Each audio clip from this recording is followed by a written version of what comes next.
Morning, Pee-wee. Look, Francis. Today is my birthday, and my father said I can have anything I want. Good for you and your father. So guess what I want? A new brain. No, your bike. Oh, what's so funny, Pee-wee?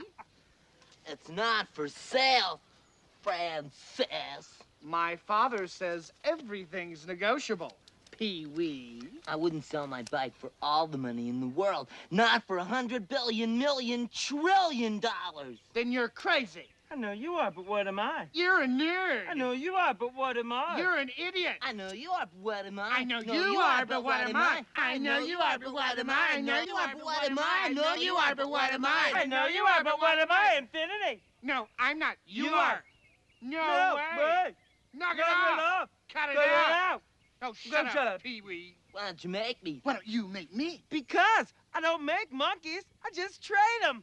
Oh, Pee-wee, listen to reason. Oh, come on. I'm listening to reason.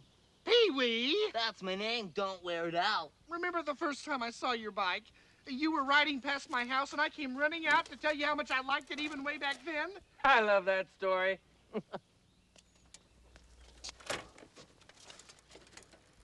You'll be sorry, Pee-wee Herman. It's Two Dads, One Movie. It's the podcast where two middle-aged dads sit around and shoot the shit about the movies of the 80s and 90s. Here are your hosts, Steve Paulo and Nick Brianna.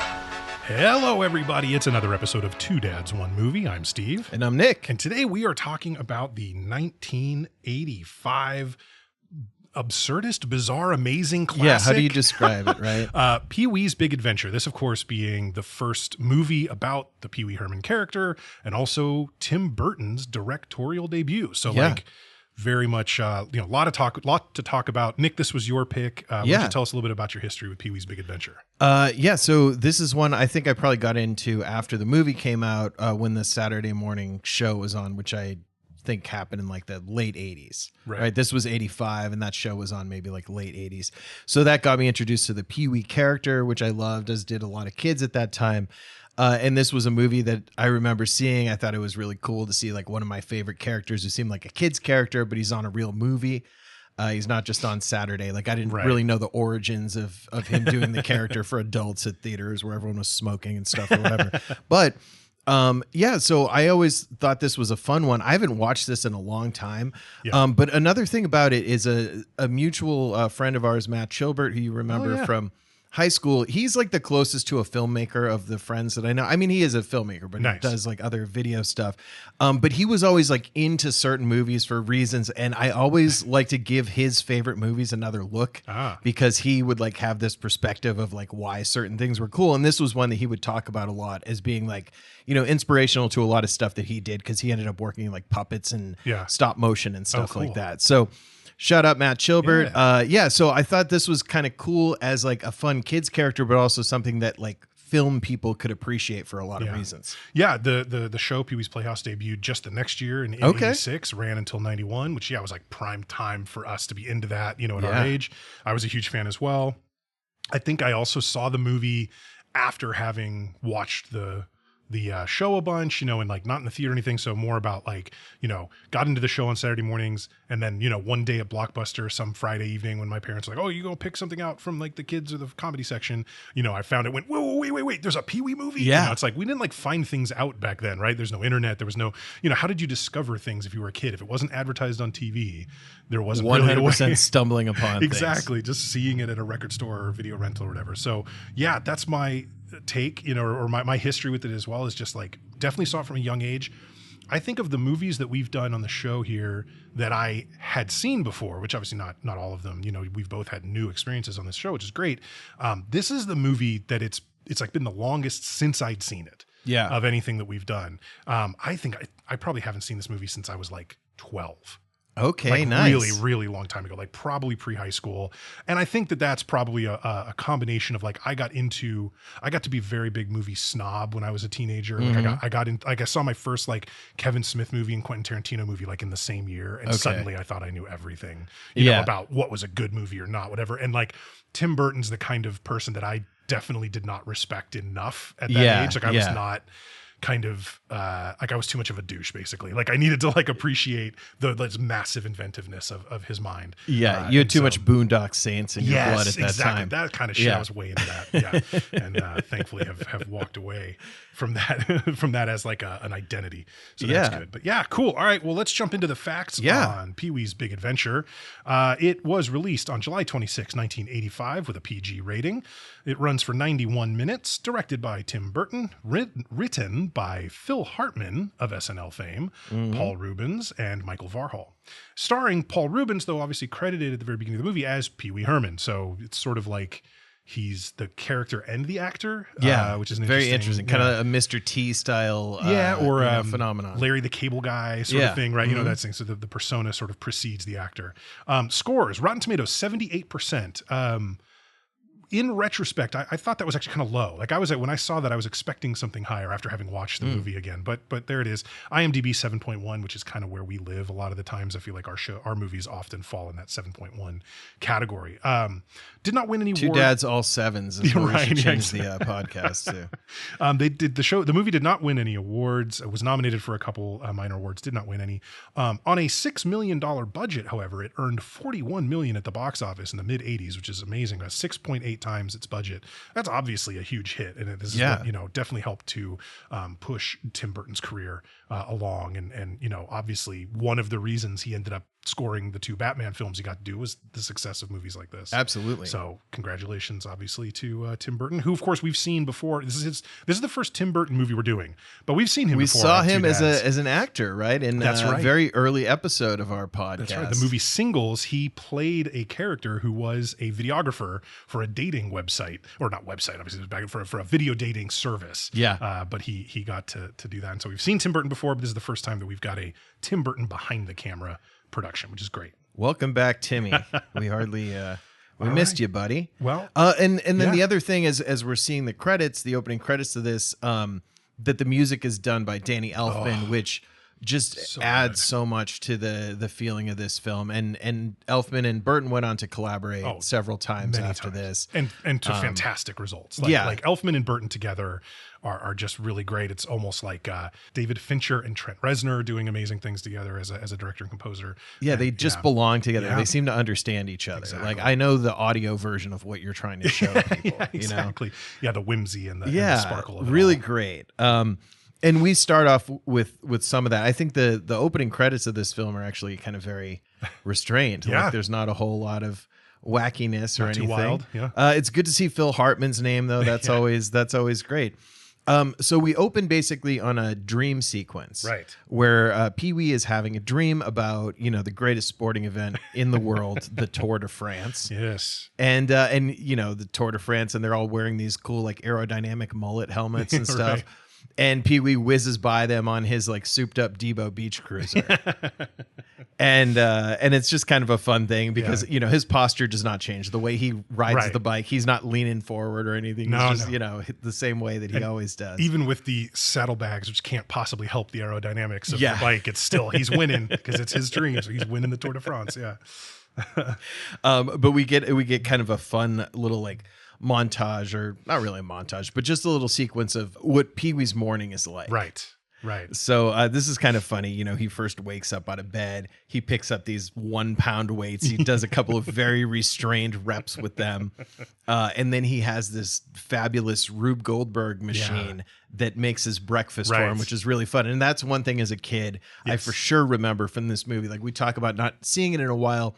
There's a couple things of this in this movie that really stuck with me. And this was definitely one, which is like, where do you see this? This is not in movies. This is like, it was really cool to see that. Funny enough, 1985, of course, was the year of Rube Goldbergian breakfast making contraptions, because the opening sequence of Back to the Future has Doc Brown's crazy kitchen contraption giving Einstein his food, right? When Marty comes over to Doc's house to play around with his amplifier. So yeah, there's actually the same year, two movies that do this kind of thing. Much more elaborate here. Pee-wee's is a much more elaborate, crazy Doc Brown saw Pee-wee's Big Adventure. He traveled back in time with that great idea. He certainly could have. Yeah. Well, shout out to Rube Goldberg contraptions. It's way better than just shoving a toaster button down. A couple things I noticed when he first wakes up, there's a rug on his floor and it's like got woodland creatures on it, but they're clearly actually the characters from Bambi, the Disney movie, like in the exact art style and everything. So there's a little bit of a Disney reference there. I don't know if they had to get like permission to use something like that or not, but yeah, he's got a Bambi rug. He has a fire pole, and as he slides down it, he's wearing his pajamas, and when he comes down, he's wearing the classic gray suit and red bow tie. So he's ready to go for the day. I also noticed there was among the many elements that move around the kitchen to get his breakfast ready, there's like a pterodactyl model that is carrying 2 pieces of bread to drop in the toaster. I definitely had that exact pterodactyl model like hanging from a string from my ceiling, you know, in my childhood bedroom, and it was like a instant core memory when I saw it. I was like, oh my God, I remember like literally putting that together, and it would fall apart and you try to put it together again, and it was never that good. But yeah, so. And his breakfast is finally kind of in front of him, and he covers the plate with Mr. T's cereal. Shout out to didn't mean to bring him up again. He's feeding his breakfast the cereal, right? That's right. Mr. Pancake or whatever. The pancake has a face. And then, you know, he takes one bite with a fork, which is basically like 3 cereal morsels, and chews it a bunch of times. So he's being very macrobiotic about it, and then like dabs his mouth. That always really cracked me up. Yes. And we're kind of shown like through all these things that this is obviously a grown man who lives on his own and stuff, but all of his interests are right in line with like the age of boy I was when I saw this movie. Yep. So being like 8, 9 years old, and you're like, dinosaurs, riding your bike, Mr. T, like all the coolest shit, like, sugary cereal, having a pole instead of stairs. Oh man. I mean, he's really living the dream. Absolutely. Yeah. And so he heads out to leave for the day to start his day. And he's got like this wild front yard, right? There's like statues and like, it looks like kiddie amusement ride vehicles, all kinds of stuff like everywhere. And he says hi to his neighbor who's looking out his window and says, oh, I'm going to water my lawn now. And he's got one of those, I don't know what they were called, but the little like floppy hose, little water so lawn unruly. toys. It's the worst possible way to water your lawn, but that's what he uses. And it obviously, you know, sprays the neighbor's window. So it was very nice of him to warn him and let him know. And then the next piece is sort of like one of the coolest things early on that shows us.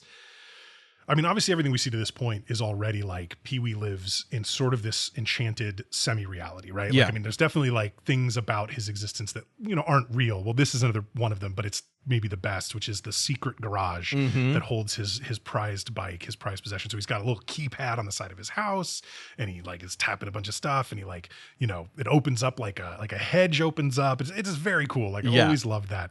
And I want to talk about the bike for a minute, because this is when we first see the bike. He wheels it out, he's talking to it, he's rubbing it with a little cloth, he's whatever. What was your honest take about the bike when you were a kid? Like, did I think that that's a cool bike that looks like I want it? Like, you know, in the way an 8-year-old boy does, did you lust after the bike?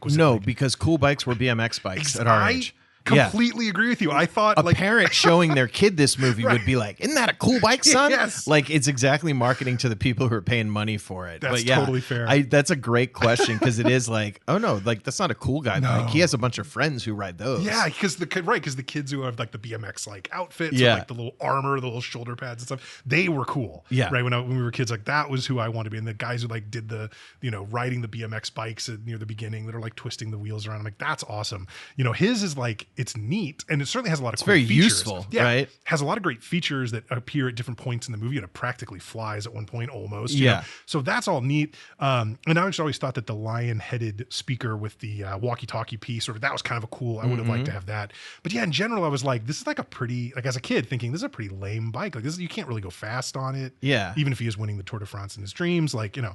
But yeah, I just was wondering with that, because I was watching this going, man, I think even as a kid, I thought the bike's okay. Yeah, it'd be like, it's all right. Hey, he seems like a nice guy. I hope he gets his bike. I don't see why he cares so much. Yeah. Cared way more about Pee-wee being happy than the actual bike being cool, you know? Like, he basically comes, you know, he's about to go take his bike out for a ride, and he encounters the nemesis of the neighborhood, who's Francis. And we kind of are shown, you know, Francis is like a snobby rich kid, very entitled. It's my birthday, and my dad said I can have anything I want, and I want your bike. Right. You know, so that's what he tells Pee-wee, and Pee-wee's just like, you're not gonna. I'm not gonna do the voice anymore. This can become insufferable quickly. Ask my family when we're on a car ride.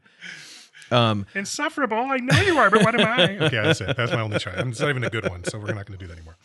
But you know, Francis is very kind of belligerent, and in this world, like the world that Pee-wee exists in, like almost everybody is really nice and really cool to him. Right. As much as he's like a weirdo and like, you know, people are very nice to him and very helpful. So like someone like Francis, he stands out a lot. Nobody's like that. Pee-wee seems to instantly win over almost everyone that he encounters, you know, maybe not instantly, but like very quickly, makes friends very easily, all this stuff. And I'll note as well, Pee-wee is this, like adult person, but obviously with incredibly childlike interests and mannerisms and whatever. And Francis is as well, right? He's clearly also like in his like late 20s or early 30s or whatever. He's around a 30-year-old person, but all very, very childlike, childish, etc.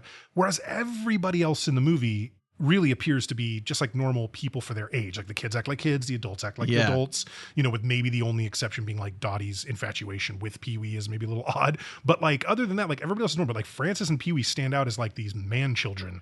And it's just interesting because I feel like it makes the most sense to either have everybody act that way or only one person act that way. Having two is almost a little stranger, you know what I mean? Which maybe that was the idea, but like, they are perfectly, you know, antagonistic towards each other, partly because they're both have the, you know, minds and interests of 6-year-olds basically. Right. So, you know? And even going to Francis, not having the imagination to be like, well, I'm super rich. I could get an equivalent bike made or whatever. Just that like he can't see beyond like what's right in front of him. Exactly. Yeah. Yes. So Pee-wee, you know, rides his bike away, and then he encounters some of these dudes who are doing the bike tricks, and he's like, oh, he says in a very normal voice, watch these tricks that I can do. And it's funny, like sticking his feet up and like sitting sideways and all that. These ridiculous looking tricks. Putting the legs all the way up on the handlebars is the one that made me nervous. Watching this as an adult, I'm like, that is not safe, dude. Like you should really be careful. You are going to fall over and you'll have no way to brace yourself. Like the other thing, wearing a helmet. Like his bike tricks don't look fun. No, they're very technically difficult. Right. They don't look that fun. So another point against the bike. That's fair. That's fair. I'm glad we're not rating the bike. No, the bike is not up for debate. It just exists within the world. So, so he has some shopping to do, as you know, it seems like. So he heads to the local mall. It's like this outdoor mall, and he's passing by all these bikes that are locked up on a normal bike rack. And he comes to this like clown that's like, you know, one of those advertising sort of things, right? It's like a mechanical clown. And he pulls, I love gags like this. It's obvious the way they do it is that there's a hole in the bottom of the saddlebag and this, but the amount hundreds of chain, of feet of chain just is ridiculous. Great. And they really, this is another one of those marks of sort of like really fun, absurdist comedies is when the joke is funny and then goes long enough that you're kind of like, oh, I'm getting kind of tired of this, and then keeps going longer and you're like, okay, it's funny again. And I feel like the chain yanking on this one is like that, where by the end of it, you're like, oh my God, have we really been sitting here for like, 60 seconds watching him pull chain out of the bike? And I didn't time it, but I think it was about there. Yeah, it was good. But getting that timing down is very difficult to do. And I think it successfully does it. Right. Yeah, so Pee-wee's got to go in and he's picking up, I think, a new horn for his bike. Well, first he goes to the magic shop. He goes to Mario's magic shop. The magic shop is good. And it's funny. It's interesting, too, because he goes inside the magic shop and the writing on the door that tells you this is Mario's magic shop is we can read it. So it's like backwards. If you were outside the shop, it would be backwards, which is an interesting choice. But Mario seems like a cool guy. He's got some interesting stuff, with him. I think the main things that kind of come into play later is he gives him some trick gum. Yep. Right. And he doesn't really say what's tricky about it, but trick gum. And then I think it was goggles with like headlights, like headlight glasses. I think those are the things that he's sort of like, that if I remember correctly, he buys from the magic shop that kind of matter later. Yeah. The rest of it's sort of, there's just stuff that he's like playing with or whatever. And it's a lot of just gags, very Pee-wee Herman style, just sight gags and different things, and his little chuckle, every 15 seconds. He loves that magic shop. Is it Q or M, the character from James Bond that like gives him all his gadgets? It's Q. M is the boss. Q is the tech guy. Yeah, this magic shop owner is basically Q for Pee-wee's adventure here. But so is Dottie in a way. Maybe she's Moneypenny NQ as well for suddenly Pee-wee is James Bond, which makes sense later. Hey, we'll talk wears about a bow tie. Yeah, that's right. But so then after going to the magic shop, he goes over. In fact, he kind of even notices his bike. I think he taps his bike and says, "Okay, you're still here." Goes into Chuck's bike shop, right? Yep. Chuck, yeah. That's where Dottie works, and Dottie is, first of all, Dottie is hotter than I remember. I was shocked by that too, because like when you're a kid, you have these. You'd be like, "Oh yeah, he had a pretty girl," and watching it again and be like, they really had to make her look silly so that it wasn't like visually too striking to see her in the Pee-wee character. Strikingly attractive actress. Don't know if she's been in a lot of other stuff, but like it was very much like, man, Pee-wee is a moron if he's not like this chick is into you, dude. Like, what are you doing? But he's there to pick up this like the loudest bike horn that has ever existed. Right? Dottie has special made. That's the thing, is that she's like a bike person. She does special things for the bike. Like they couldn't be better together, in so many ways. Again, it kind of like in Rounders, where Famke Janssen's character is into all of his stuff, and she's beautiful, and she obviously loves him. It's like, what are you doing, Pee-wee? What are you doing, Mike McD? Mike McDeewee? Mike McDeewee. So Pee-wee has the world's largest or loudest bike horn, and at some point during this recording, I'm sure he will drive by blaring it. I guarantee. Yeah, I'll edit that out, but that happens just about every week. Definitely. He gets that. They chat for a while, and Dottie's kind of like, hey, like, why don't you like take me out to the drive-in? Like, I'd love to like go out with you, whatever. And it's like, and he says one of the like lines that has definitely survived the decades since this movie came out, which is like, you don't want to get mixed up with me. I'm a loner, Dottie, a rebel, and it's like there's t-shirts and stuff like I literally, my wife found a t-shirt with like Pee-wee Herman in like an X-Wing Rebel Alliance fighter a flight jacket, like flight suit, and it says like, I'm a loner, Dottie, a rebel, in like the Star Wars script. I'm like, okay, that's a fun mashup there. So then he goes, he basically says like, hey, thanks, talk to you later, whatever, and Dottie kind of resigns herself to Pee-wee's gonna go now, but he goes outside, goes back to his bike, funny enough, walks all the way over to where his bike he could see it from the store, from the front door of the store. He could see that it's just a pile of chain now, a few loose links on the ground. I like him picking up the broken pieces of chain. Exactly. But now he is distraught. He runs back into the bike shop and screams about his bike being stolen and kind of passes out, and the cops show up, and it's a wild sort of situation, but they basically tell him like, look, we can't really do anything about, like, we're sorry your bike's missing. We'll keep an eye out for it, but like, this isn't a police emergency. Like, so sorry. Cause he's like, lock down the mall, he's going put up crazy. roadblocks. And he's like, this is so crazy. It cut to him telling, I think maybe he was talking to a police officer basically about his bike being stolen, and her line was, what exactly leads you to believe the Soviets were involved? That's right. just great, because like Pee-wee immediately became super schizophrenic the second the bike disappears. So obviously, like, it was Francis. Like, Francis is the guy who's been after him. He's been after the bike. He stated his intentions basically earlier. So we got to go confront Francis at his house, and he is like taking a bath in basically like Don Corleone's like indoor swimming pool size bathtub, playing with these really cool ships. It looks like a hell of a time, honestly. But changing that water sure is a waste. And it's even the faucets are enormous. Like, if you look at like the actual like the knobs and the actual faucet, they're huge. Like, everything is just made to the actor who plays Francis is a bigger guy and relatively tall, but this tub is so big he looks like an infant in it, right? Which I'm sure is kind of the point. Right there, he's the big baby the entire time. Basically, Pee-wee Lab runs in, jumps in, tackles him, and they're like fighting in the water and all this stuff, and then finally Francis's dad is able to bust in through the door and confront them and just be like, oh, you two are supposed to be friends, like, did you take his bike, Francis? No, Daddy, I didn't. That whole thing. Oh, well, he said he didn't take it, Pee-wee. You two shake and make up. And so Pee-wee like shakes his hand to get out of the situation, but then offers them both pieces of the trick gum that he got at the magic shop. It looks like there were fruit and spearmint. The fruit one that the father took, apparently spicy, because he starts screaming in pain, basically. And then Francis is, oh God, it's like devolving into this black ink in his mouth and pouring out. Really horrific. And also clearly Tim Burton's inspiration several years later for the Penguin in Batman Returns. That whole like grossness going on. Very big. Also, very shout out to Ernest Goes to Jail. He's chewing on his pen while he's at jury duty. So that's the ink. That's the ink trifecta. There you go. That's right. But yeah, and again, the way that Francis's dad reacts to this whole situation is like, it kind of shows you how the movie's going to go. He's not like, this maniac's in my house trying to attack my son. He's like, yeah, you boys are friends.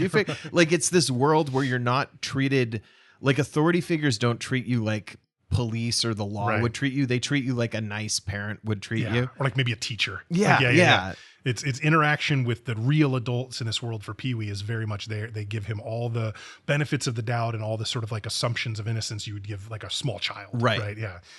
Whereas, really it was a 30-something-year-old man just broke into your house, jumped into your son's tub and is trying to drown him. So maybe you might want to do something about that, Mr. Buxton. Be a little harsher there.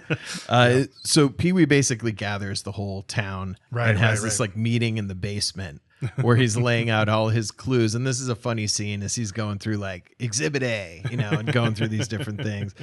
Here's a picture of me with my bike, and here's another picture of just me. What's different? My bike's not in it. But he's going on, and they make a comment basically that the meeting has lasted like 3 hours, which is craziness. Yeah. And Pee-wee says something like, it's like you're unraveling a cable knit sweater, but someone just keeps knitting and knitting and knitting and knitting. And that's another joke that went on too long, but then became funny again. Also inspired Weezer years later. That's true. Yeah. So so he's been funny, and then this is good when Pee-wee leaves the meeting in the basement, and he is just steamed. He's determined. He's getting his bike, and nobody's going to get in his way of it. Yeah. And he's encountered by this group of like street toughs who are all like leather jacket in an alleyway, and he's just like hisses at them, and they all back away, which I thought was really funny. Fun fact, fun little bit of trivia. The head thug that walks up to him and is like, "You're new here. We don't take kindly to new people in this neighborhood." That guy, Tim Burton. Oh, nice. All right. He decided to insert Putting himself in the film. So he's out. It's like raining. He's walking the streets. He's run into these street toughs and sort of hissed at them, and they run away. But he sees in the window, sign for Madame Ruby, a psychic, and he decides to go in and maybe she can tell him where his bike is. Yeah. And I like that her office is tarot/palm reader /income tax. So as an income tax person, I do have to say, sometimes people's documents are in worse shape than their lifelines on their palms. A little harder to read. Yeah. Faxes of copies of faxes. Yeah. So she tells, first of all, she takes his wallet from him in a way that he doesn't seem to notice, or maybe he put it on the table because he goes to pay her, and she says like, $20 will tell you your future, $30 will tell you a little more, $50 will tell you everything. So he gives her $50. And at some point she like either takes the wallet from him or he sets it down and she takes it, but she's able to look through the photos and she sees several pictures of him with his bike. And so she's, said, "Oh, I see a bike." And he's like, "Oh my God, where is it? And then kind of apropos of, oh no, that's right. She looks outside the window across the street and there's something There's a sign that says Alan Moe's, right? So she says it's in the Alamo. In the basement of the Alamo. And so he, was super excited. He's like, "Cool, it's time for me to go. I'm gonna go to the Alamo," right? Yeah. Now we don't actually know where Pee-wee Herman is initially. It doesn't say. Do we assume it's LA? Because he's back at the film studios later. I feel like it's SoCal most likely. Yeah. You got the classic, and again, partly because they probably just filmed it somewhere in the area, but it's like they got the classic brown suede hills of California and all that. But he has to head to Texas, to San Antonio, right, to go find the Alamo. Yeah. So he decides to hitchhike, and he's got the like. He's really a very crazy cute bundle. sign. Yeah. It looks like he went to Hobby Lobby for his hitchhike into Texas sign. It's like a cutout of the shape of Texas, and then the perfect hobo bindle. So he's ready for the road. And he's not getting any, and nobody's stopping for him, at least not initially. So he puts on a really enormous fake thumb. Yes. I don't remember if that came from the magic shop at the beginning or if he just happened to have that. I think he might have just busted it out. But so he busts out to try to hitchhike and he's so amused by the thumb. Yes. He loves the thumb. Like he's having such a better time hitchhiking. I wish I could be, and again, this is a fictional character, so that's why, but I wish I could be as happy about almost anything in life as he is about everything that happens to him. I mean, he's really like taking everything in stride. Yes. So he ends up getting picked up. Yes, by this guy in a convertible, who clearly has like a broken handcuff on his right hand. Two of them, on both hands. He's got them both. He was able to break the chain in the middle, which is why they don't make those that way anymore. So he picks him up. His name is Mickey, I think. He introduces himself, and they chat for a while, and they at one point there's a point where they take like a left on the highway or whatever, and then going past them when Pee-wee's not looking is this big pickup truck with his bike on the back of it. Because we did see, actually, I think we missed it right earlier. Francis told, there was like a thug talking to Francis in his room, and he basically said like, I don't want the bike anymore. So the guy did steal the bike for Francis, but he's now saying like, it's too much trouble. I'm going to get in trouble. I don't want it anymore. So just get rid of it. Yeah. Which is like insane. Can't you just be like, can you just like drop it off at his house in the middle of the night and run away? Yeah. Like that would be not that hard. Do something. Like with something. it. But so get rid of it. Pee-wee asks, so Mickey, because now it's like, okay, this is an escaped convict. This is a scary guy. But again, the world that we live in, Pee-wee asks Mickey what he did to get arrested. And he's like, oh, those tags on a mattress that say do not remove whatever, like I cut one off. Right. Which is such an 80s joke, by the way. And this is like every hack comedian was like, oh, you know what it is. Yeah.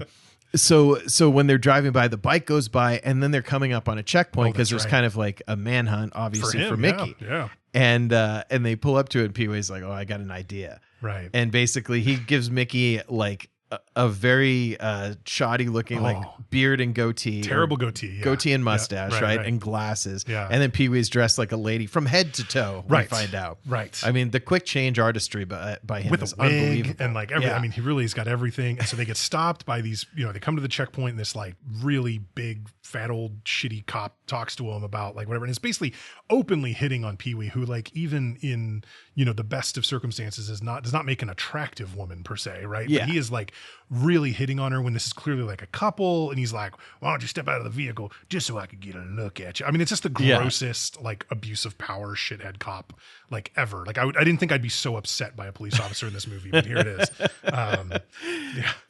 So but it works, and they're able to drive off. So immediately they drive off. Mickey's like ripping his fake beard and mustache off and everything. And Pee-wee is happy as a clam, still in his outfit, which is so funny. He's just enjoying every bit of the drive, like wearing his pretty lady outfit, even as they and drive, the wig and everything. Yeah, even as they drive like kind of away from us, we can see him bouncing back and forth, like sitting in the passenger seat, just not a care in the world. So night falls. They continue to drive. Now we've switched, and Pee-wee is now in the driver's seat and back in his normal clothes, and Mickey is actually asleep. Because they're obviously taking turns driving. And I just want to say, like from this point through to to what we'll get to, a kind of famously remembered character comes up very soon, but there's this big sequence right here that starts right about here that to me is like such peak Tim Burton.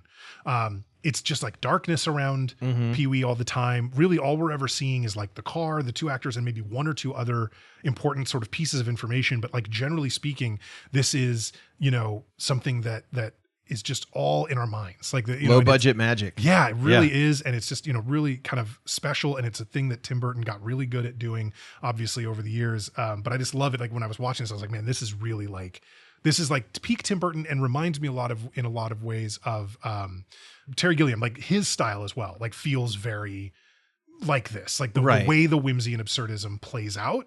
I really feel like this sequence just kind of nails that. Like Burton really hit it. Yeah. And there's a few good ones in a row, right? Yes. So Pee-wee's driving now, Mickey's asleep in the car, and we're kind of showing these series of road signs, yellow road signs showing, curvy more road, twisty and they get increasingly. So again, the cartoon element of this, I mean, this movie is it's a cartoon basically. And, so, that's a great way of just like raising the stakes of that joke until it gets to a point where one of the signs is just crazy amount of squiggles and he ends up driving off this cliff. Yeah. And Mickey's still asleep.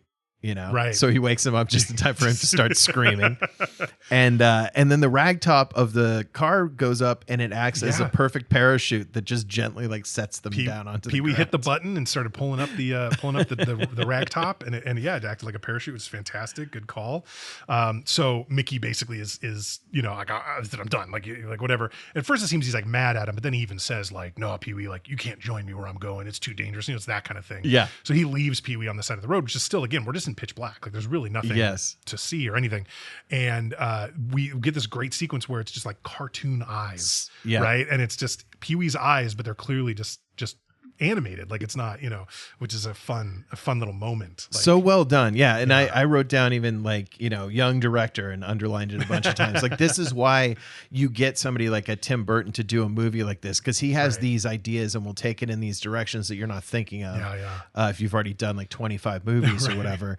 And then so the animated eyes in the dark, and then when the lights come on, he's surrounded by like a million animals, but they're all clearly like taxidermy animals, like in the foreground and stuff. Yeah. In the back, there's clearly a couple live ones. Like there's definitely like a mountain lion that's like real, that's like kind of behind him into the left. And so it's like everything in front of him. So I wonder if there was maybe even like glass or something we can't see that was like separating him from the live animals. Yeah. I don't know. But like right in front of him, yeah, it's like hilarious because it's like, you know, he didn't realize what was going on around him and he's just surrounded by wildlife that could be dangerous. And it was a funny way to do that because I mean, if you kept it animated, it wouldn't have had the same effect. So it was good to just use that tiny bit of animation. Yeah, it was smart. When the lights come back on and we actually see him, it's like if it had been animated at that point, then that becomes harder to explain within the world of the, you know, even this, now we're in this crazy kids. world. Right, even in this crazy world, that would have been hard to explain, but just the eyes works great. And so then he keeps on heading down the road and headlights come at him, and it's a huge big rig, right? It's a big truck. And this was one of the moments that, again, because I hadn't seen this movie in so long, this is one of the moments where I didn't like remember the thing happening until it started. And I immediately thought to myself, oh my God, this chick has a scary face in like a minute. Yeah. And sure enough, it's Large Marge. And she tells him the story of like, you know, on a night just like this, a horrible wreck, the worst you ever seen, like whatever. And then, you know, says something like, and when they looked, the victim looked like this. And she looks at him and it's like a claymation, like monster face, like whatever. And Pee-wee kind of yells like he's scared, but he's not really like he's just playing it off or whatever. He's very, very brave for somebody that acts so childlike. You know? Yes. And we were talking before we recorded about just what we remembered about this. And I just commented that in my memory, Large Marge was in like a third of this movie. Yes. Like she had an incredible amount of speaking parts and most of the movie was Pee-wee and Large Marge. And it's like, I don't know, 30 seconds, 30, give or take. One thing when Large Marge is describing this accident, you know, so that's the worst accident I've ever seen. It's like a garbage truck dropped off the Empire State Building. And I wanted to ask you, because I remember as a kid, we always used to talk about the Empire State Building as a reference for like, you know, jump off the Empire State Building and landing on a bike with no seat. So like one of those like grosser than gross things or whatever. Right. We don't do that anymore. I mean, Sears Tower comes along, takes its, or the CN Tower, whatever was the next one, and now we get the Burj Khalifa, which a lot of people are probably not even aware of or pronouncing right. It doesn't like, I don't know, Empire State Building has a musicality of it that makes it sound fun, like dropped off the bump, bump, bump, bump, bump, bump. It like, it sounds good. Burj Khalifa sounds like someone might be like, what is that? You're right. That's I don't know. I feel like there's an element of tall buildings in New York City since a particular date 24 years ago. Yeah, I don't know what it is. We always used to talk about how tall they were and how they never anyway I just to go along with like Dobermans and our 80s things, I feel like Empire State Building was like something that we always talked about as a frame of reference back then. Like, that would be like, you know, how you refer to something being ridiculously tall. Exactly. So Marge's face changed, and I remember being scared of that when I was a kid and kind of like worried to show my daughter this movie thinking that it was too scary. And it's like, it's not that bad. I mean, it's like it's startling to see that, right? Because it's claymation out of a movie that's had zero claymation so far. Yeah. But yeah, that's a good memorable scene. And tell him Large Marge sent you. Yeah, that's right. So she drops him off. He goes into this diner and is like, you know, looking for a bite to eat, whatever. So he says, Large Marge sent me, which causes everybody in the place to stop what they're doing, stop talking, look over at him. And he's like, you know, what? So did you say Large Marge? You know, and they tell him, Large Marge died 10 years ago. And then they describe the exact same accident that she described and how horrific it was and everything. And there's even a plaque like with her picture on the wall, like, you know, in memoriam, Large Marge. Yeah. And it's definitely the same woman. It's like, wow. So Pee-wee got a ride from a ghost. Like, it's pretty wild. And the place he got dropped at, it's a inn / diner, and then there's these big dinosaur sculptures. It's kind of funny. A couple movies ago, Tommy Boy, didn't they end up like at the prehistoric something? They were on the side of the road, and it was like, prehistoric forest. Prehistoric forest. Yep, exactly. So we're stopping at random prehistoric stuff everywhere. Roadside attractions everywhere you look. Yeah. And honestly, as somebody who really is like rooting for Pee-wee and invested in his happiness, he's got to be psyched about this dinosaur situation. That's true. They're pretty awesome. They do look pretty cool. That's somewhere in Southern California. Have you ever been there? It's one of those things where like I would love to accidentally drive by it, but it would be hard to plan a trip just to go see it. I think if you are in LA and you're driving to either like Phoenix or Vegas, you're almost guaranteed to pass it. But like from up here, it's a little different. I also believe I've heard that that attraction was purchased by a bunch of like young Earth creationists who treat it now as proof that dinosaurs never existed because they were obviously fantasy, like dragons and stuff. Oh, so dinosaurs aren't fake? Please explain all these fake dinosaurs exactly. then. Look how fake these are. This is what everybody thinks is dinosaurs. They're so fake and so dumb. All right, well, shout out to the Noah's Ark Museum or whatever they put up there. Exactly.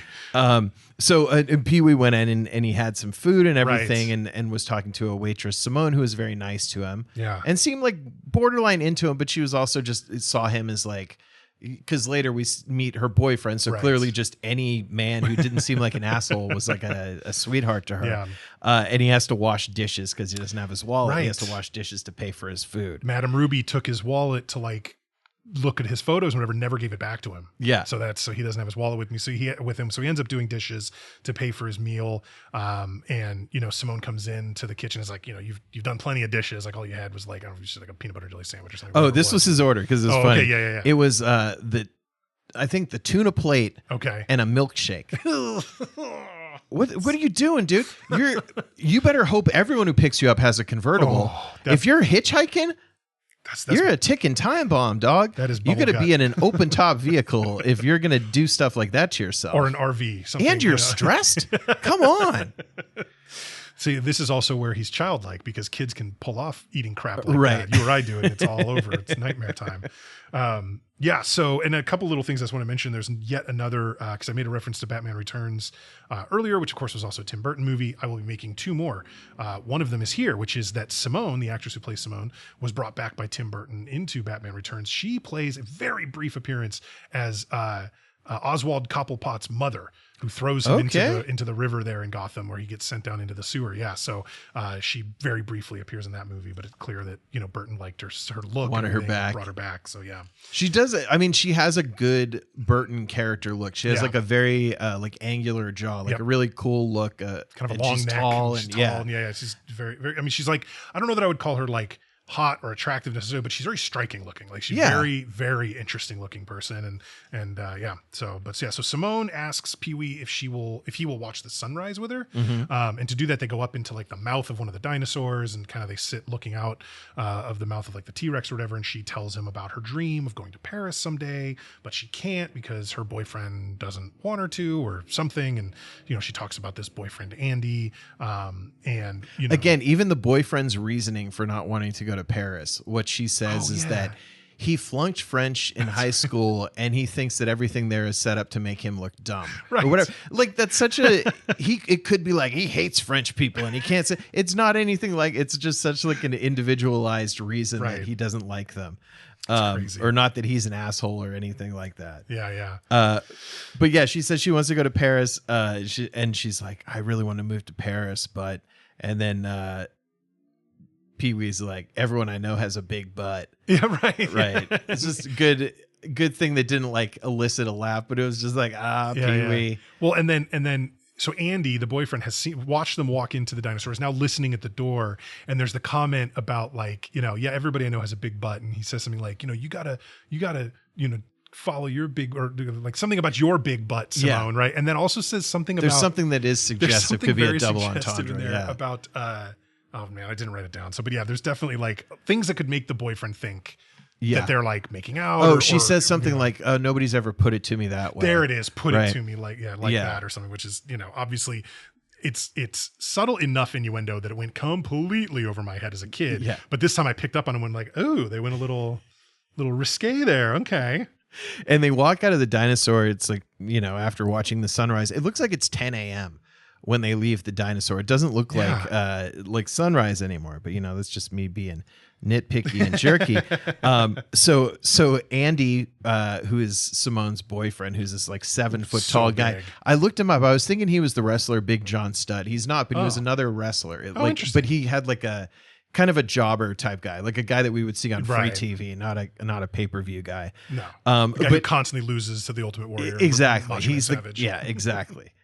So he like pulls a dinosaur bone off the sign for the dinosaur park and goes chasing after Pee-wee with it, as a weapon. Pee-wee's able to get jump onto a train car. Right. And then this guy breaks the bone over his knee like he's Bo Jackson, which is pretty cool. Yeah. So now Pee-wee's going to ride the rails the rest of the way to San Antonio. He meets a bum, a hobo or whatever, and they're, kind of hanging out together and singing songs. And they're singing like all these like kind of all the royalty free songs you could think of. Jimmy Crack Corn and I Don't Care and like Oh Susanna and like all this different stuff. And finally Pee-wee just kind of is having enough of it. Even he's getting irritated, which I mean, this is a character that is hard to irritate, right? Like clearly he's more likely to be irritating than irritated, but he is very irritated by the hobo. So he ends up just jumping off. Like he leaves his bindle. He doesn't have any of his stuff with him. Yeah. He just jumps off the train. He just bails. Luckily, he jumps off the train right at the Alamo. Yeah, and right, one thing about the hobo I thought was funny. So right before this, Paul Reubens' character falls asleep in the train, and he has a dream sequence, and it's another claymation sequence, which is a T-Rex just eating his bike. That's right. Really cool, really well done claymation. Yeah. So another good chunk of it that was interesting, and like all his dreams have this surreal element to it.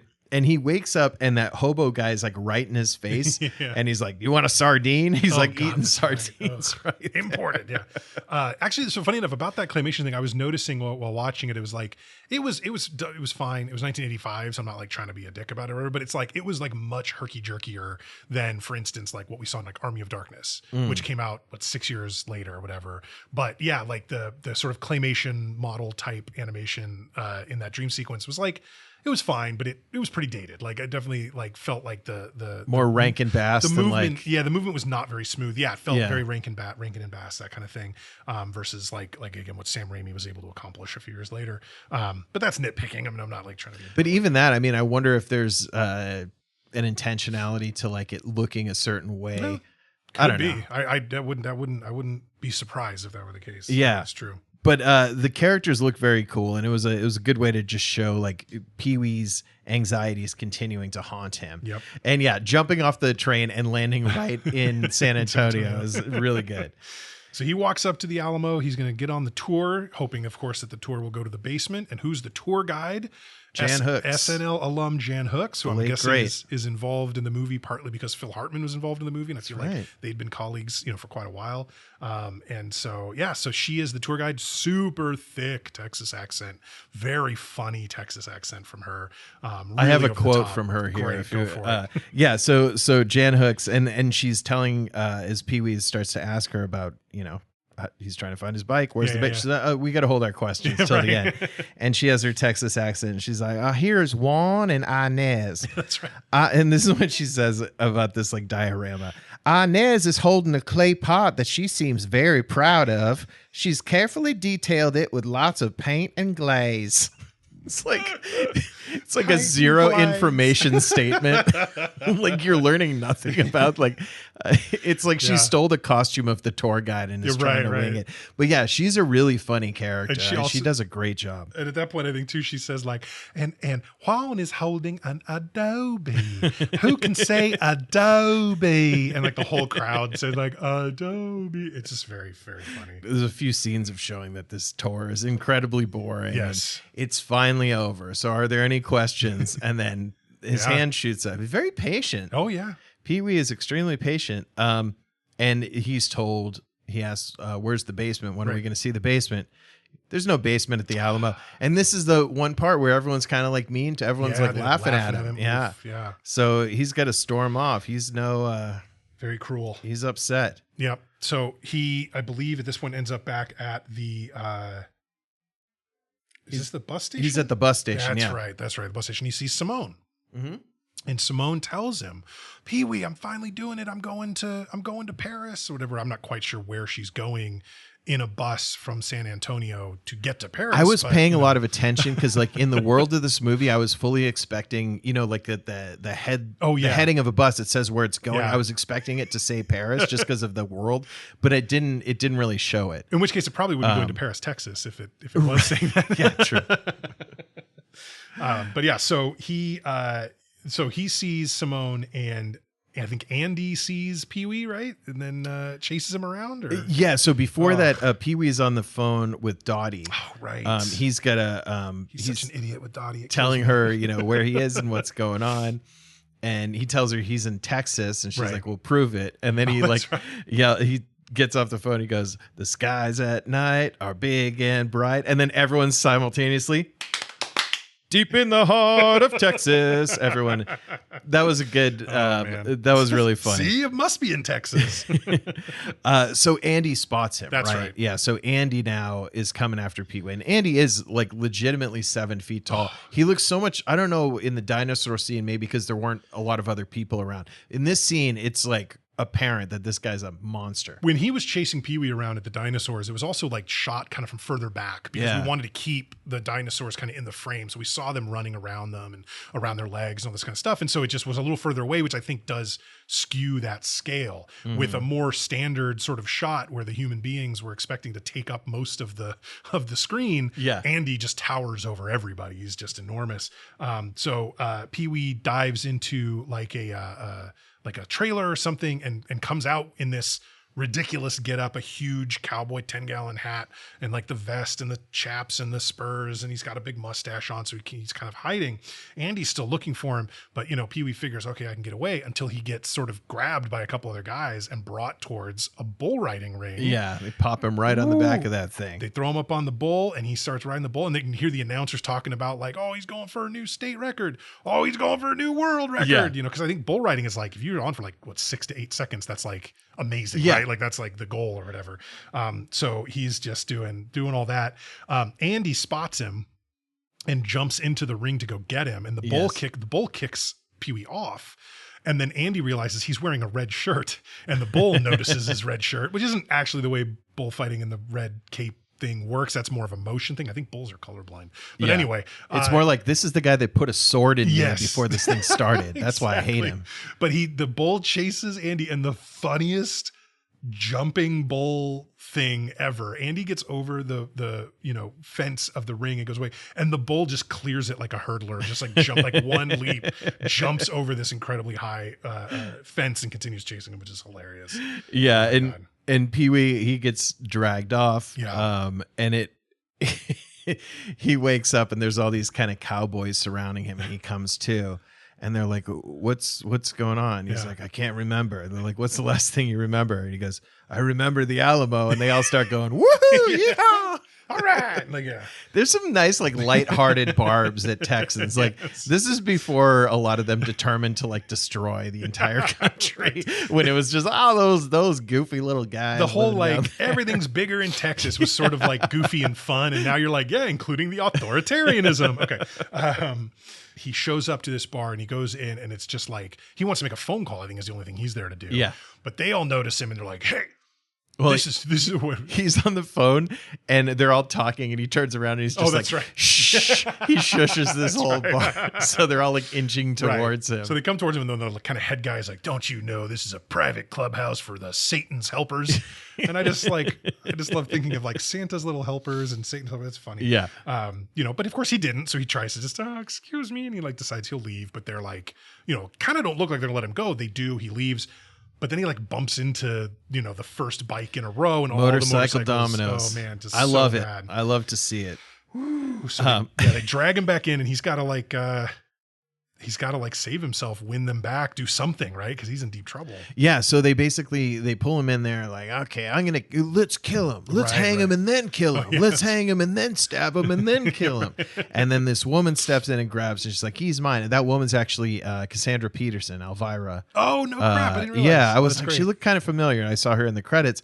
But basically Pee-wee says, can I have one last request? That's right. Yeah. And his last request is, for whatever reason, and he walks over to the jukebox, puts some money in, borrows these like high heel kind of platform shoes from one of the bus boys, who then becomes like 2 feet shorter.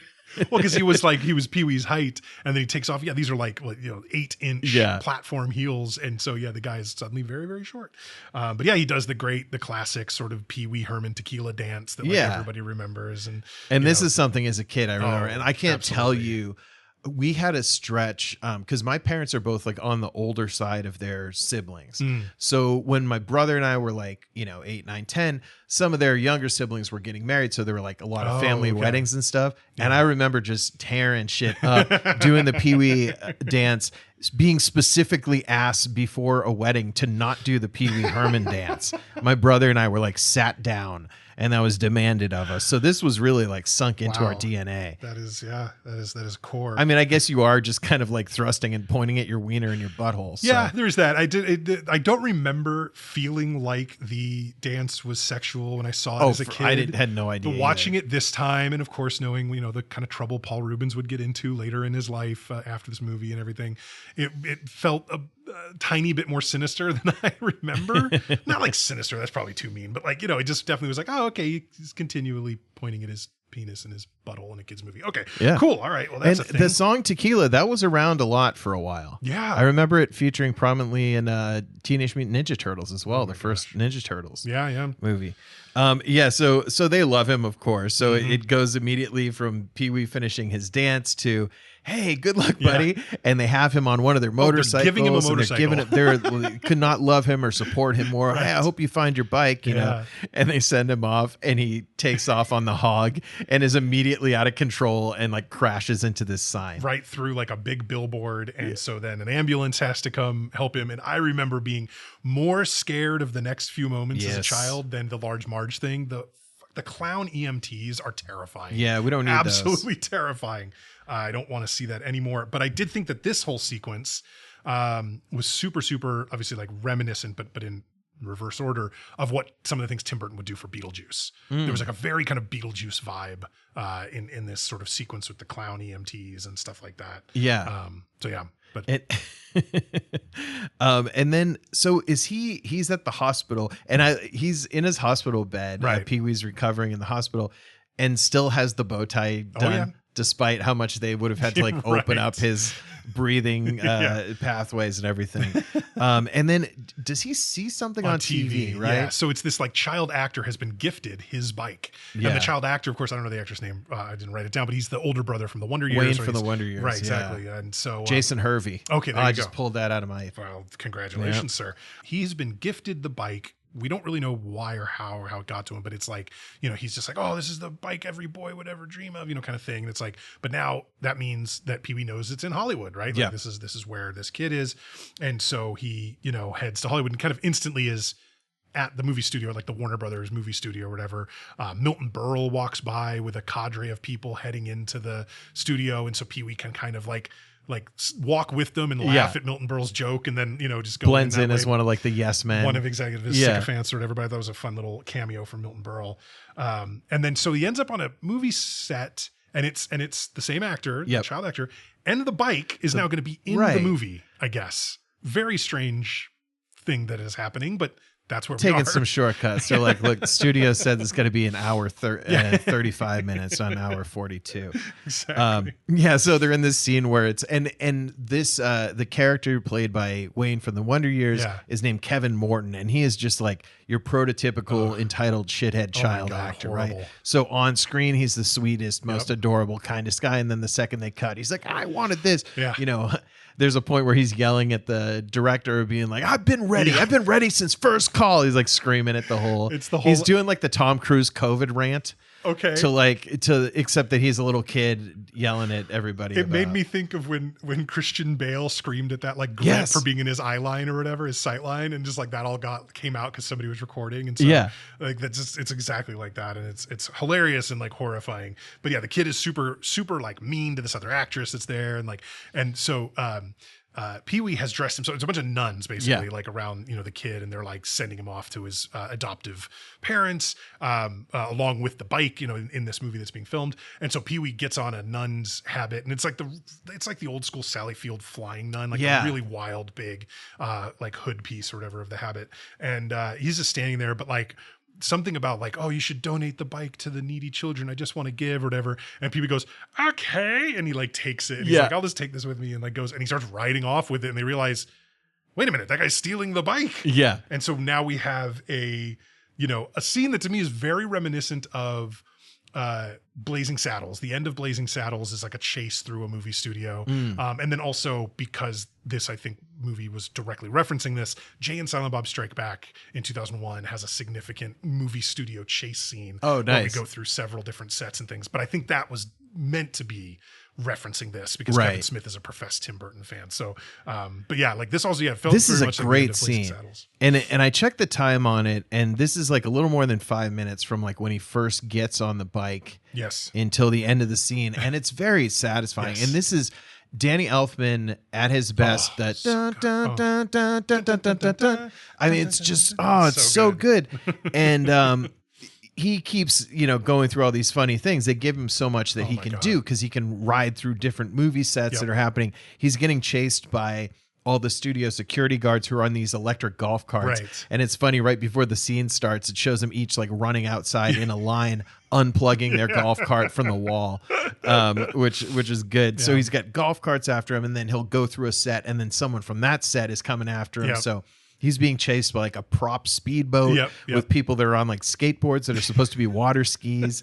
He's being chased by dirt bikes and then these golf carts. It's really good. But this scene is just so much fun. And like, I realized I was smiling during the entire time. Like, this is so good. Like, this is exactly, it's one of those kind of movies about how much we love movies kind of bullshit thing. But it's like, all right, this is that. This is very... Yeah, I'll be honest with you. Like, yes, 100% agreed. This was so much fun as a scene. Just everything from the moment he shows up in the studio, Milton Berle and all that, all the way through to where we're going to get in a few minutes when he's done. When he's kind of done with this chase. But I've always loved like movies about movies. So like any movie that like references the making of movies, like I am a sucker for it. I know that it's like, I'm an easy mark for that kind of stuff. And so this was a great sort of moment. And as he's going through, he's like, he goes to a set of like a Godzilla movie. It's a Gamera, the three-headed dragon, is one of the, Godzilla villains. And it's like flying around, and there's just, it's so much fun.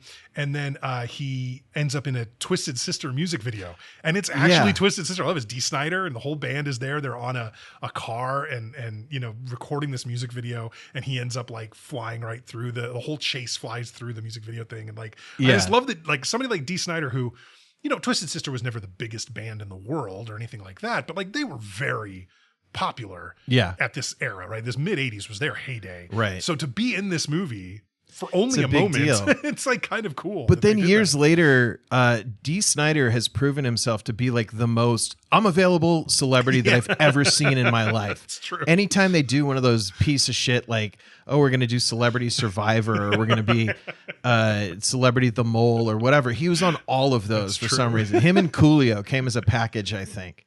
And television was better off for but yeah, I did like that it was a real video and a real song going on.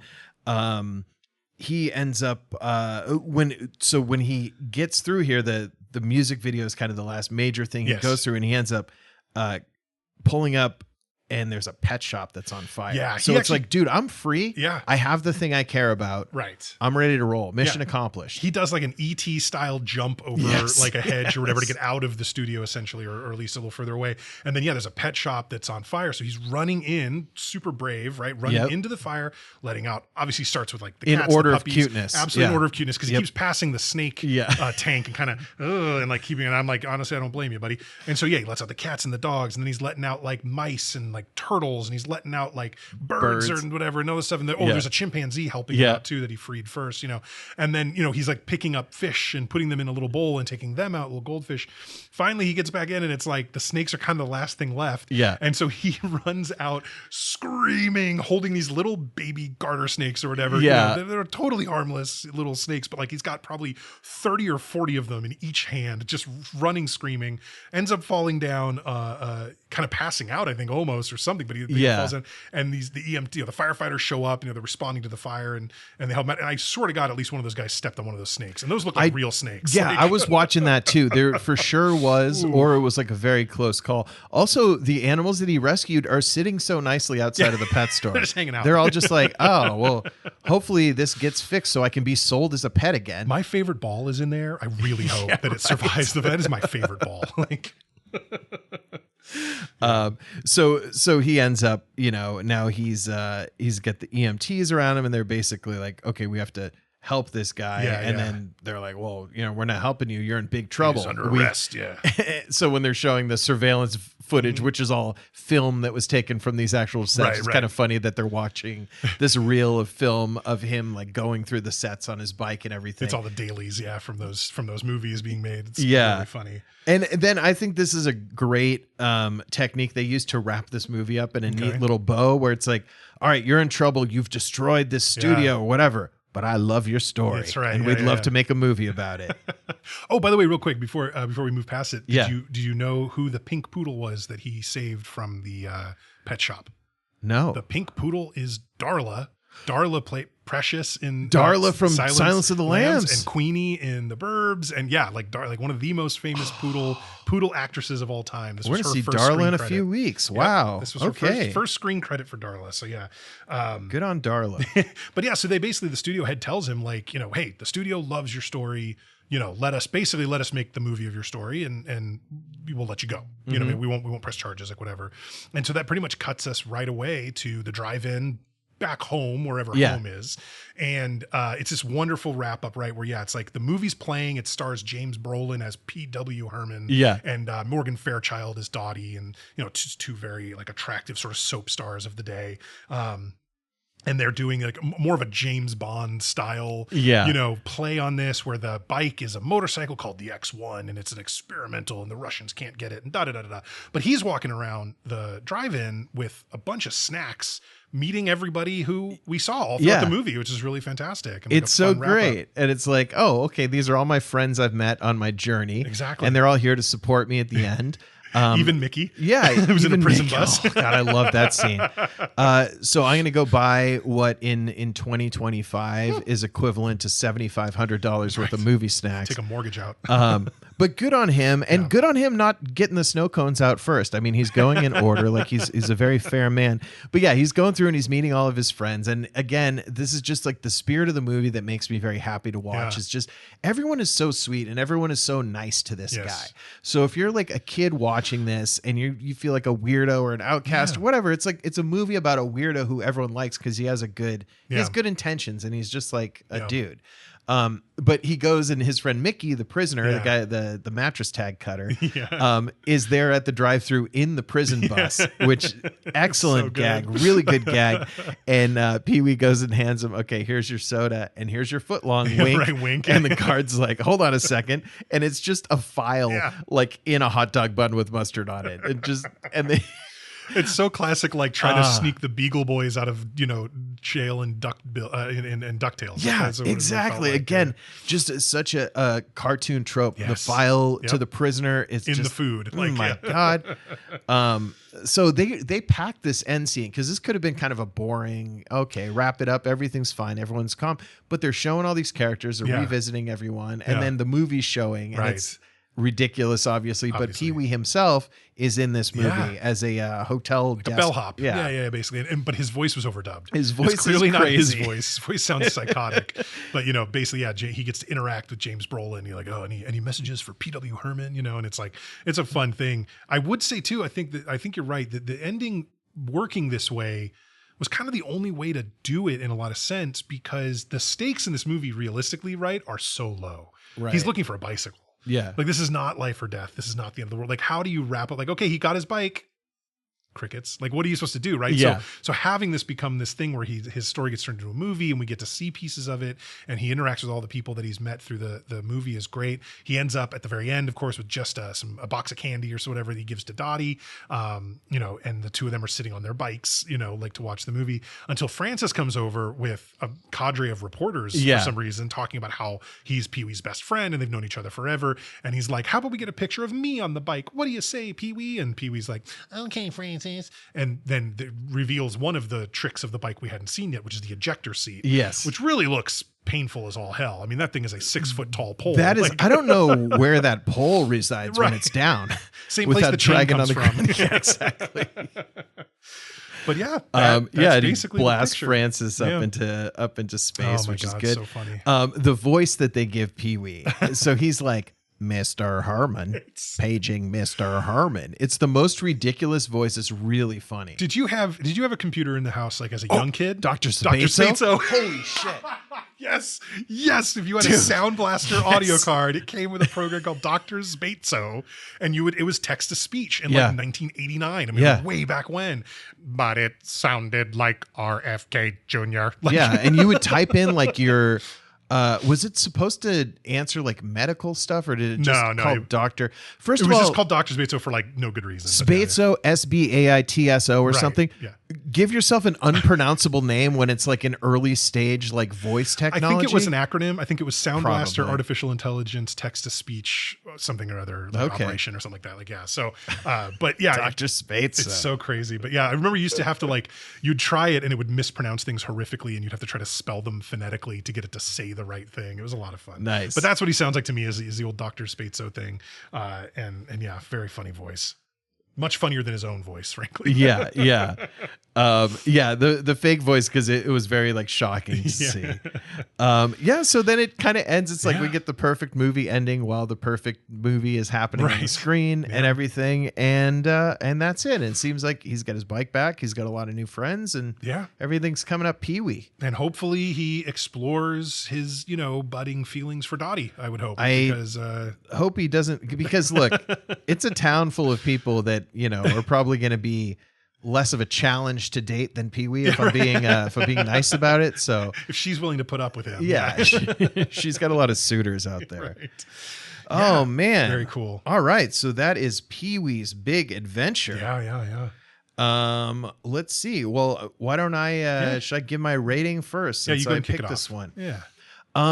So this was fun to watch again, and I think I definitely had an appreciation for a lot of it, just from not really remembering how like original, like all this cool stuff that went into this movie and how different it was, especially being the first Tim Burton, like that we got, Beetlejuice and like all these great things afterwards, the Batman and Edward Scissorhands or whatever.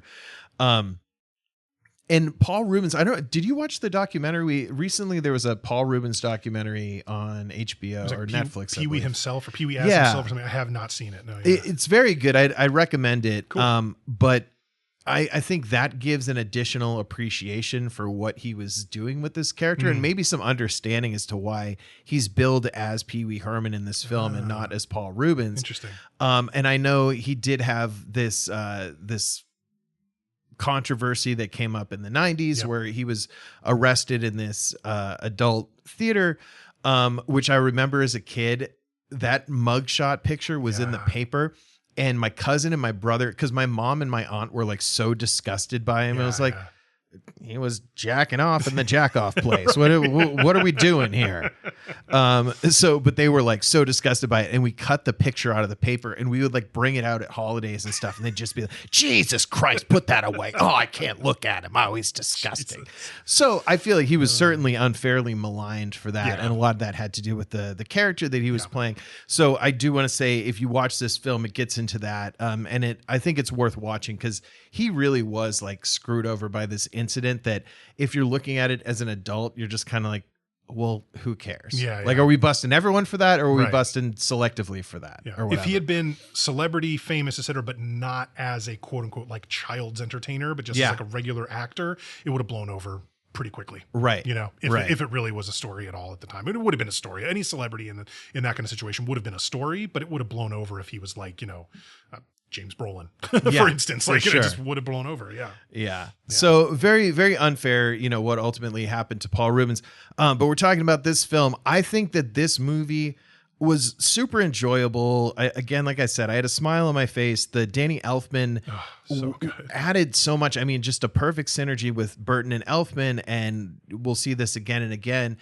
I thought I'd go lower on this. I'm going to give this one a 4.5 because I feel like there was a lot in here that we hadn't seen before. And even if it's not, the best movie of all time, I think it's one that someone who enjoys film should definitely watch. So I'm going to go 4.5 to Reubens and Burton and Co. Yeah, that's great. I do love to real quick on the whole, is he Pee-wee Herman? Is he Paul Reubens kind of thing?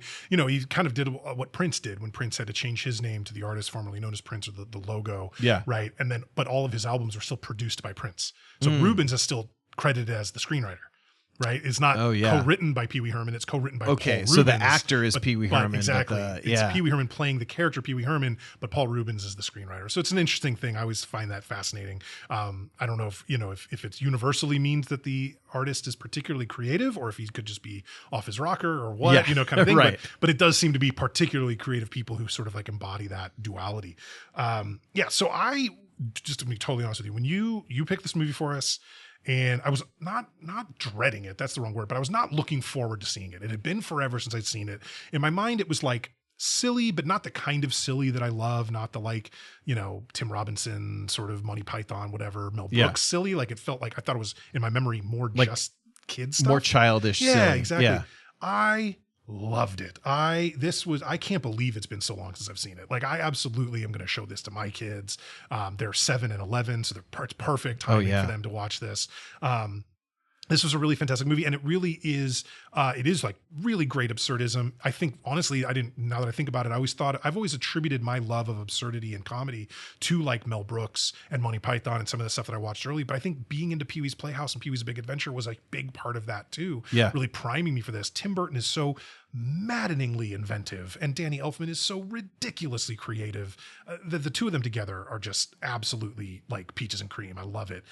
So I'm giving this one a 4 out of 5. I think it's a fantastic movie. All right. If you haven't seen this ever, you should absolutely see it. If you haven't seen it in a while, but it's like stuck in your memory of things like Large Marge, and Mickey the Convict are like in your brain somewhere, do yourself the favor of watching it again. If you've got young kids, you can watch it with them. It's PG, and it's a nice, solid, family-friendly PG. This isn't Spaceballs or Gremlins or something that's pushing a PG boundary. Yeah, exactly. This is a really clean-cut PG, great for kids. So the two dads are 8.5 out of 10 on Pee-wee's Big Adventure. Well-deserved. Like I said, I was a little surprised when the Rotten Tomatoes score came back at like 71%. I thought this would have been more appreciated by critics at the time, given Burton's creativity and inventiveness. But that's where it is. All right. So, well, that's Pee-wee's Big Adventure. Now we got something coming from you next, Steve, but we're coming into October. That's right. So the next episode that y'all hear from us listeners is going to be the first Wednesday in October, and we've decided to do something a little different now. We're what, 20? This is like our 28th episode. We're like 28 episodes in. Obviously, we know what the hell we're doing. We're big time now. We're not big time at all. Please continue to tell people about the podcast. We really want to have more audience. But we thought, hey, we're getting the hang of this. We're getting the feel for it, and we wanted to put some parameters around maybe our next few selections. So we're going to do a series actually of theme months. And the first one we're doing is October. We're calling it Shocktoberfest, which I'll try to put some kind of reverb on that. We're calling it Shocktoberfest. It's not necessarily horror movies, although that will absolutely be part of it, but it's like scary, creepy, dark thrillers and horrors and just kind of like everything dark and scary. Yeah. Like that's kind of what we're aiming at. We've got 5 pictures lined up.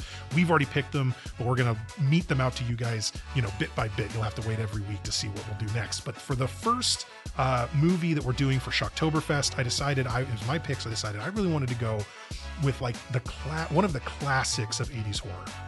And when I say classics, what I'm talking about is like, in my opinion, in the 80s and 90s, there is a very clear-cut Mount Rushmore of horror movie monsters. There are 4 absolutely perfectly classic movie monsters from this era. Chucky, the doll from the Child's Play movies, which was like a little more 90s than 80s, but like massively popular throughout the entire decade. Jason Voorhees, right, from the Friday the 13th pictures. Michael Myers from Halloween. The first one was in 1978, but there were like 7 or 8 Halloween movies in the 80s and 90s. There were a ton of them. Not quite, I think there were like 7. There were 9 Friday the 13th. It's like ridiculous, right? And then there was this guy. He's got the hat. He's got the burned face, the red and green sweater, and the bladed glove. We're going to watch the original A Nightmare on Elm Street, the movie that brought us Freddy Krueger. Oh, boy. It's going to be a lot of fun. Oh, boy. It's been a while since this one. I'm very excited to see this. And I've seen a few of the sequels and everything. Oh, yeah. And it'll be great to see how the original like sets the table for us and introduces us to the old Fredster. Absolutely. And much like this picture, it is really inventive. I mean, we all think of Freddy Krueger, the monster that attacks you in your dreams, is just a thing that exists now. But in 1984, when this movie came out, that was a very fresh concept. That was a very new idea. Wes Craven, this was not like his his directing writing debut, but it was early on for him in his career. And obviously Krueger, the Freddy Krueger pictures and Scream are probably the things Wes Craven's most known for. And so yeah, this was that, and it was the very first ever acting credits, silver screen or television, for one Mr. Johnny Depp. So that'll be a fun little thing to go into. So yeah, next week we are going to kick off Shocktoberfest with A Nightmare on Elm Street from 1984. All right. That about wraps it up. So if you like what you hear, and we hope you do, please consider heading over to Apple or Spotify and leaving us a 5-star review. It really helps new folks find the show. If you want to drop us a line, share your thoughts on an episode, tell us what we got wrong, or suggest a movie we should do next, you can do so at theshow@twodads1movie.com. That's the number 2 and the number 1. You can also follow us on Instagram at 2dads1movie. Once again, this has been Pee-wee's Big Adventure, another episode of 2 Dads, 1 Movie. I'm Steve. And I'm Nick. Thank you so much for listening, and we will catch you next week. Thanks, everyone.